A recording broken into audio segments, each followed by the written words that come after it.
This is a live Tracking Ian update on Florida 24 Network. Hello and welcome to Florida 24 Network. I'm Jennifer Dela Cruz. It is 2 p.m. Eastern, and if you're joining us over the air on WHGT, thank you for joining us. You've been watching our continuing coverage on Hurricane Ian. And this is the scene in Orlando, and it's striking. I mean, it's stunning. I've never seen anything like it. Winds from the northeast. Give me 1 sec. Also getting an idea of how many people decided to try and ride out the storm despite evacuation orders. It's just absolutely crazy right now. We've been getting these wind gusts of over 100 miles an hour.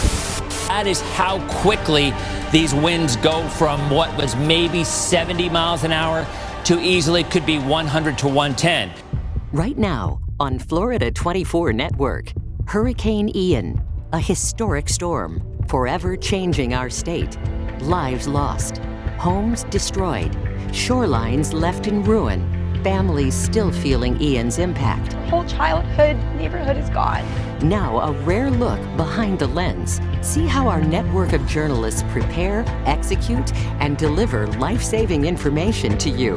So we're trying to get a SAT truck down here so we can go to some of the other hard-hit areas. Before, during, and after the storm, we're still right here for you. This half hour, journey with us behind the lens from the vantage of our crews as they discover the devastation, the resiliency, the compassion, the hope, and the determination to rebuild life in Florida.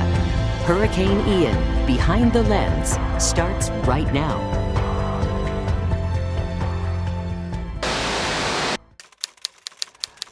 Rolling? All right. My name is Dennis Phillips. I'm the chief meteorologist here at ABC Action News, and I've been here since 1994. So Ian was one of those storms that unfortunately the forecast changed. Let's say you're driving down the road and you're holding your steering wheel, right? You make a little bit of a turn like that, 20, 30 feet down the road, you might only move this much. But 100 miles down the road, you'd be in another state. Expect the unexpected. The forecast can change any moment, even though you have the best of the best forecasting these things. We have, Dennis Phillips and meteorologists all over Florida. We have the National Weather Service. They are the cream of the crop when forecasting these things. But of course, it's still not an exact science. Ian was one of those storms that, well, do we stay? Do we go?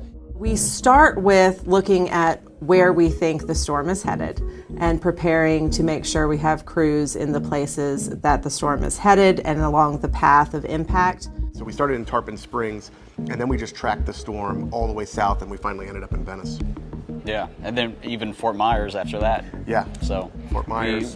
They sent us all over the place. The first location where I was set was in Tampa. We then made our way south to Arcadia, and then the last place that we visited was, of course, Fort Myers. And there, the devastation, they are still recovering. That is going to take weeks, that's going to take months, probably into the new year. I'm actually from Florida. I grew up in West Palm Beach, South Florida, so I've lived through many hurricanes my whole entire life. So hurricanes itself did not make me nervous. Covering a hurricane in a newsroom, that's a different story. Everybody dedicated themselves. Everyone was staying either in the station or somewhere close to where they are covering. So I slept in one of the conference rooms upstairs. So we had a station full of air mattresses and people staying here, and we had hotel rooms all across our viewing area where people were staying safe, but were also staying in the middle of the storm. For me, the biggest thing I want to focus on is what is the most concerning thing that has to go out to our viewers? What do they need to know right away? And that's basically what we do when there's a hurricane. I think a good message for our viewers is that you can never be too prepared, right? And I think, again, never take anything for granted. I think if there's anything that Ian taught us, it's that we really don't know. Mother Nature has a mind of its own. People have lived there all their life, and they're like, you know what? I made it through Charlie. I made it through Wilma. I made it through Irma. I'm gonna make it through Ian. I think that's the mindset from a lot of folks. And again, if anybody gets anything out of these conversations, look at the video with Ian. Look how high the water went. And if you're right on the coast, you don't have a prayer. You just don't. I remember talking with Katie. She was in Orlando, and that wasn't even an area that was initially hard hit. But once the storm continued to move across the state, Orlando had historic flooding, and those floodwaters were rising incredibly quickly. Katie Legrone was out there. We were doing talks with her every half an hour or so you could really see how it was changing pretty much in real time. Right. As we were making our way back, there were people outside the house. And so there's Jeff and his crew member. Just jumped out of the boat and That's the mom. So you're watching this happen. I'm actually holding on to my photographer so he doesn't fall back. We came upon this one area en route to another area, and we started to see some emergency vehicles. And so we did what journalists do, which is start poking around and get nosy. And I said, wait, what? People are trapped in their homes? And they said, yeah, we've been doing rescues all morning, and now the crew's making its way to this side of the neighborhood, this particular neighborhood. And this neighborhood was underwater. I mean, there were, it was like 6 feet. I mean, fences were covered, parts of mailboxes were covered, homes were like halfway, submerged. That boy was just holding. That's right, with this his little mom. dog, Mm-hmm. and you could see I swear you could see water dripping off of his nose, and his hair was wet, and you could just tell that he had been sitting in a flooded house for God knows how long. Right, and you think about sort of what they were going through and why they made the decision to stay. And your heart just breaks that these are people who, they didn't want to leave their homes. And I thought I could see myself being one of those people who, despite being told, hey, you should leave, wanting to stay because this is your home, these are your belongings, this is everything you know. And I felt like that only registered after the fact, because it was, you're just so focused on watching them leave that you don't have the minute to understand and to sort of reflect on why would they stay, and understandably why they did stay.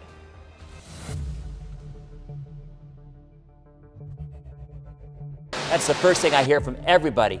You're telling people not to go out in the storm. Why the heck are you sending people out in the storm?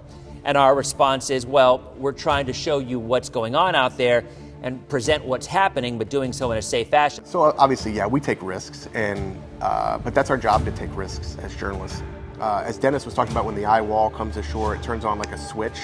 We got those winds as soon as we were doing our back and forth cuts. Well, I saw Michael Paluska, he was getting just pounded out there.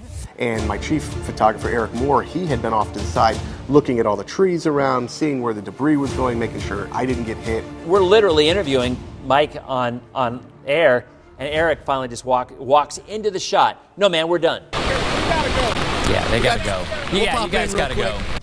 And he just pulled him off. Eric just realized, hey, I think this is too dangerous for Paluska to be out there. So we kind of all just shifted forward towards the garage. We have a plan in place, but anything can go sideways at any moment. So that is exactly why our news director, Sarah Moore, had a third person placed with us. Our crews take shelter once we would expect that anyone should be taking shelter. So we are very conscious of all the rules in terms of wind speeds and when you should not be near windows. Was it your guys' Airbnb that the glass? Yeah. We actually had a piece of a shingle fly through, shatter our window. We heard we've been actually getting sustained hurricane force winds, and we couldn't even really see the house across the street through the window. And right when things were sort of calming down, there was like this last, final breath of just hurricane. Heard this huge wind and an explosion, and a shingle went through our back windshield. I mean, that's obviously what I tell you to get in the interior room. Mm-hmm. We were in the house reporting, but we weren't near the windows. Our crews know a lot of the tricks. You'd never stand under a tree, these kind of things that can be very dangerous. Our crews go through this process. We have trainings on this. We do that long before storm season even hits. Not only am I watching out for him, he's watching out for me, because I'm walking backwards through these crowds of people or through debris. So I have to shoot back towards Michael, so my back is towards anything coming at me. So then if we're about to hit a railroad track or a sign or a tree or power line or something like that, I think there's a time when you yelled, get down. So you got that. You know, if I have to jerk the camera around 360 degrees to get a different shot, that's what it is, and I can trust. I'm not afraid to say, Katie. Yeah, you got me. You got me. You got me. Right. And in that moment when things are so fluid and moving so quickly, I've got to watch out for him. I think there's a dance. Yeah. Sort of you do. You know, I mean, it's your team. That we learn, right? Yeah, that we've learn it learned as over you go, time. Like you know? I sort of know, I know instinctively where his eye is drawn as a photographer, and he knows in return sort of how I dance as a reporter, and that only develops over time.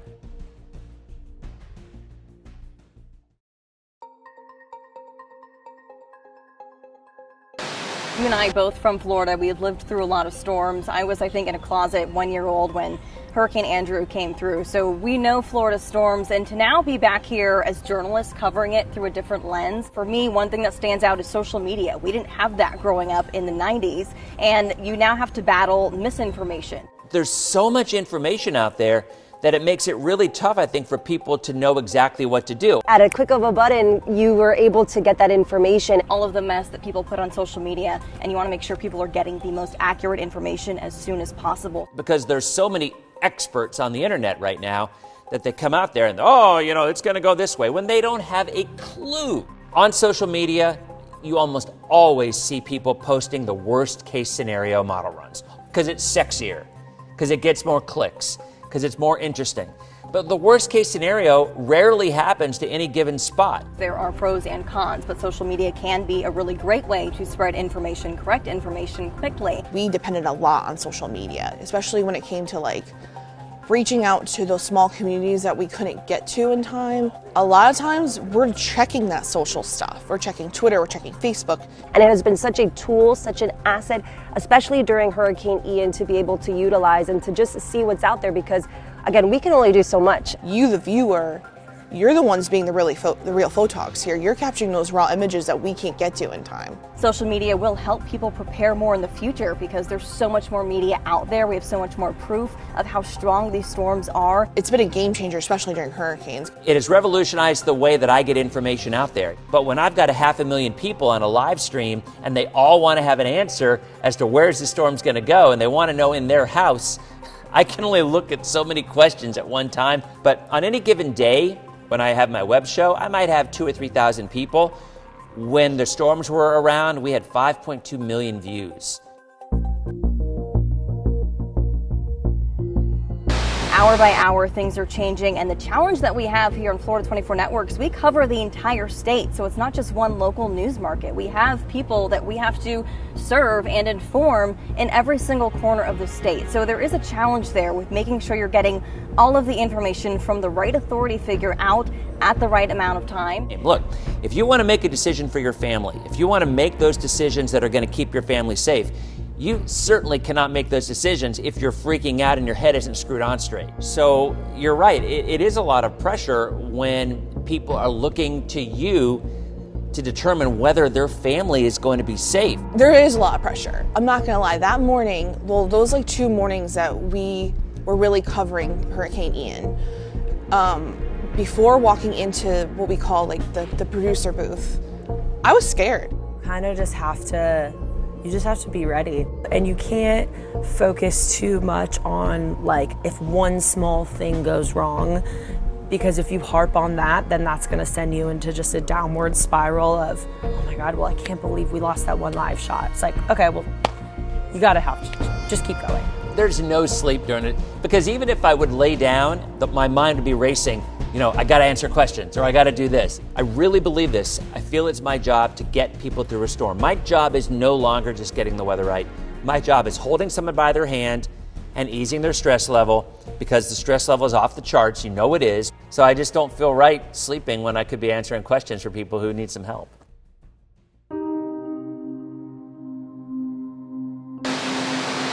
We're so ingrained in our brains when we're in this building, like this is what we're supposed to be doing, but then like we also obviously have lives outside of here.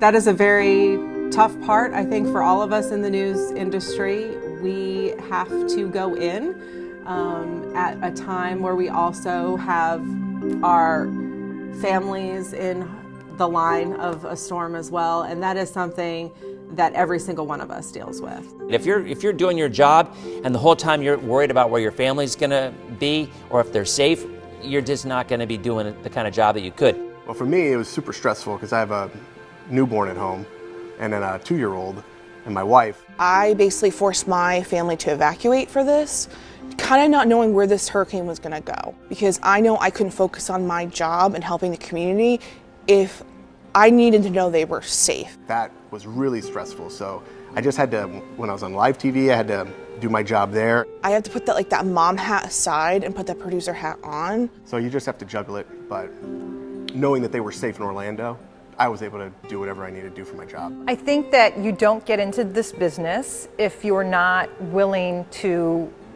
leave when you need to leave. In my world, I've got 2 young boys. We ship them off to grandma and grandpa. My husband is also in the business. He was out in another location, and we didn't see each other for however, when I saw him was when he was reporting on TV or when I heard him in my ear that morning, because I didn't know when I was going to see my kids again. And I have a necklace with a charm for each of their initials, and so I put that on, and that was kind of my little safety net to keep myself safe. And you just have to make sure that everything's buttoned up, and I don't leave the house, I don't leave for coverage until I know that the house is where it needs to be, I know they're going to be somewhere safe, all that stuff. It's a balancing act. This storm was very personal to both of you. It hit places that were very important places for you in parts of your lives. Good morning. We're down at the Tarpon Point Marina in Cape Coral, and it looks like a literal boat graveyard. I used to live in Fort Myers. I spent 6 years of my career here. This place is home to me. I just don't know. I've never seen anything like this before in my life. It's surreal. Really something I'm trying to sort of emotionally gather myself for. We're actually headed out to Sanibel Island. And, Sanibel Island to me personally is a special place. It's a place where my husband and I dated. It's a place where we would frequent all the time. It was actually one of the first places that I went to when I moved here to Fort Myers as a beginning reporter. And Sanibel is just that place for us. It's a refuge. It's a place where we go, where we feel like we're a million miles away from civilization, and we're just a couple of hours from home in Tampa. We're going to see what we see on Sanibel Island, and we know that it's not going to be pretty. We know that it's going to be really hard. So we just arrived on Sanibel Island, and Katie's walking right in front of me. We are on a road. I don't know what road it is. I don't know where we are right now. We're supposed to be right near Casa Ibel, and now we're walking through the middle of, it looks like Armageddon. To see it like this is just sad. There's just no other way to put it. I was devastated. I was just devastated. It's funny when you think about it, because Sanibel is a very special place to her and Paul, and then Fort Myers Beach is a very special place to me and my wife. I proposed to her on that beach. We got married at Pink Shell. My whole life pretty much started on that beach. Sanibel is that place to me and my husband and our family. My dog's name is Sanibel. After Sanibel Island. It is one of my favorite places. And I remember even looking out at the island, and as bruised and ruined as it was still beautiful to me.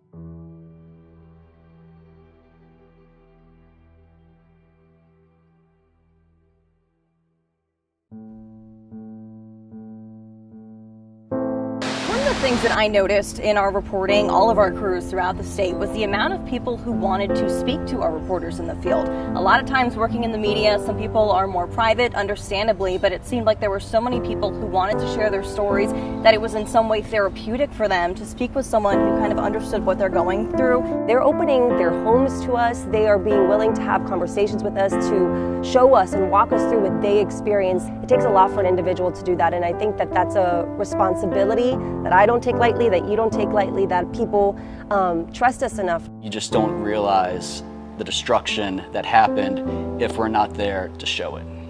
Yeah, I think that's the reason why we're there. One is to cover the storm, but more importantly to help raise awareness about the people that they've lost everything. Talk about clothes, you talk about goods, you talk about family heirlooms, antiques, all gone in an instant. And you have to think to yourself, what does somebody do in those circumstances? How does somebody recover from this? And I think that was what our jobs were. Myself and everyone else who was across the state was trying to find those resources for these individuals. How can we help them? How can we help them to move forward and to figure out a solution to be able to get out of this situation?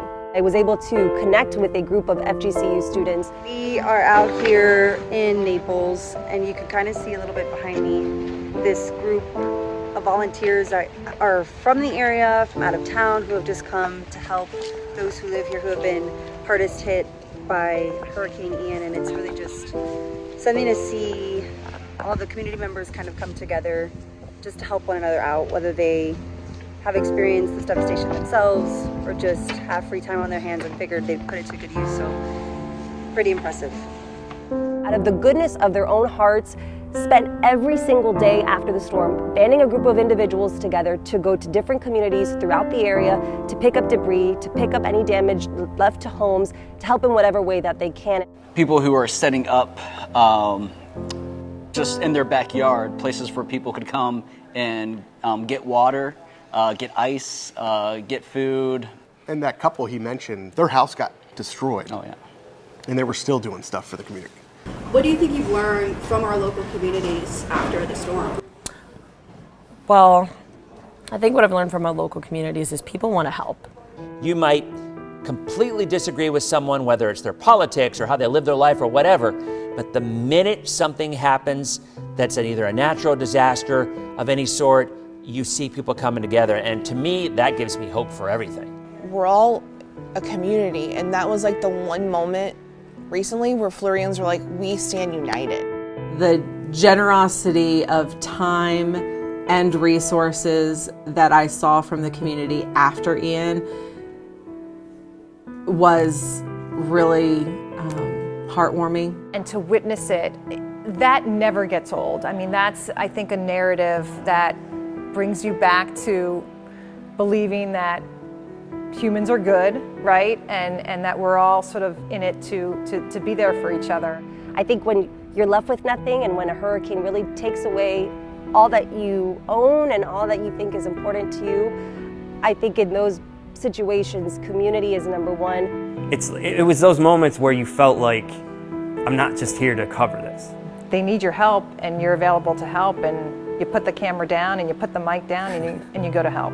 And I hope that we continue to carry that on through to other hurricanes as well. I think we see that hurricane and hurricane time and time again, but I think you really saw that here with Hurricane Ian. Every single time we cover these storms, you can cover storms for 20, 30, 40 years, and it's still just the community at the very end that just makes you realize how we really are Florida strong, and we are going to continue to get through any storm that comes even after this one.